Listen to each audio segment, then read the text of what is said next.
আসসালামু আলাইকুম everyone, welcome back to my channel. কেমন আছেন সবাই? আশা করি যে যেখানে আছেন সুস্থ এবং নিরাপদে আছেন। আজকে আমি চমচম রেসিপি তৈরি করে দেখাবো, ঈদের স্পেশাল। আসলে ঈদ মানে আনন্দ।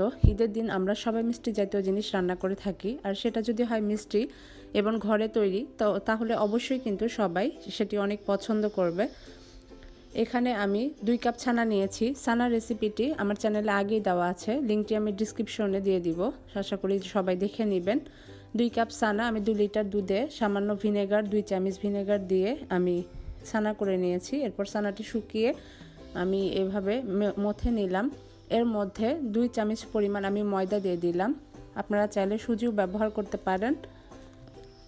আমি সামান্য একটু ময়দা দিয়েছি। এখন এটি খুব ভালোভাবে মথে নিচ্ছি। ছানাটি যত ভালো মথা হবে ততই মিষ্টিটি পারফেক্ট হবে। এখন আমি মোটামুটি একটু বড় সাইজের মিষ্টি তৈরি করে নিব। আপনারা যে যেমন খুশি শেপ নিতে পারেন। আমি 2 লিটার দুধের ছানা দিয়ে মোটামুটি আমার 13টি মিষ্টি হয়েছে। আমি একটু বড় সাইজ করেছি। মোটামুটি সাইজের করলে আপনার 17 থেকে 18টি মিষ্টি হয়। এভাবে হাতের তালুতে একটু তেল নিয়ে ওভাল শেপে আমরা তৈরি করে নিব চমচম মিষ্টিগুলো। খুব সহজেই তৈরি করতে পারবেন হাতে একটু তেল মথে নিলে। ঠিক এভাবে আমি সবগুলো মিষ্টি এক এক করে তৈরি করে নিচ্ছি। আসলে চমচম মিষ্টি তৈরি ট্রেডিশনাল উপায় হচ্ছে 3 ঘন্টা থেকে 3.5 ঘন্টা চুলায় রাখতে হবে, তাহলে পারফেক্ট স্বাদটি আসে মিষ্টির। এভাবে আমি সবগুলো বানিয়ে নিয়েছি। এরপর যাব আমি শিরা বানাতে। এখানে আমি 2 কাপ চিনি নিয়েছি আর 4 কাপ পানি নিব। চিনি এবং পানি, চিনি থেকে পানি অবশ্যই ডবল হতে হবে, কারণ আমরা এটি 3 ঘন্টা রান্না করব এবং মাঝে মাঝে 1 কাপ বা 1.5 কাপ করে গরম পানি ব্যবহার করব।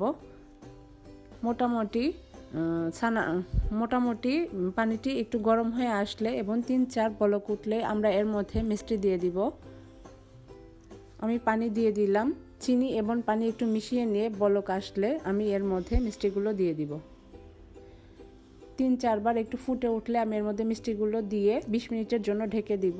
জালটি থাকবে মিডিয়াম টু হাই, অনেক বেশি হাইও না। এভাবে আমি ঢেকে 20 মিনিট পর ঢাকনা তুলে দেখুন মিষ্টিগুলো কতটা ফুলে উঠেছে। আবারও আমি ঢেকে দিয়েছি। এভাবে 10 মিনিট পর আবারও উঠিয়ে দিয়েছি। এখন দেখুন চিনিটা অনেকটাই কমে গিয়েছে। এখন আমি পানি অ্যাড করে দিয়েছি। এভাবে বারবার পানি অ্যাড করতে হবে, অবশ্যই গরম পানি ব্যবহার করবেন। ঠিক এভাবে 4-5 বার করে আমি 3 ঘন্টা চুলায় রেখে জাল দিয়েছি। কালারটা অটোমেটিক এরকম চলে আসবে। আপনারা চাইলে ক্যারামেলও ব্যবহার করতে পারেন, এটা ন্যাচারাল কালার হয়েছে। তৈরি হয়ে গেল আমার চমচম রেসিপি। আশা করি সবার কাছে ভালো লেগেছে। যদি ভালো লেগে থাকে তাহলে প্লিজ লাইক, কমেন্ট এবং শেয়ার করবেন। সবাই ভালো থাকবেন, সুস্থ থাকবেন। আল্লাহ হাফেজ। আসসালামু আলাইকুম।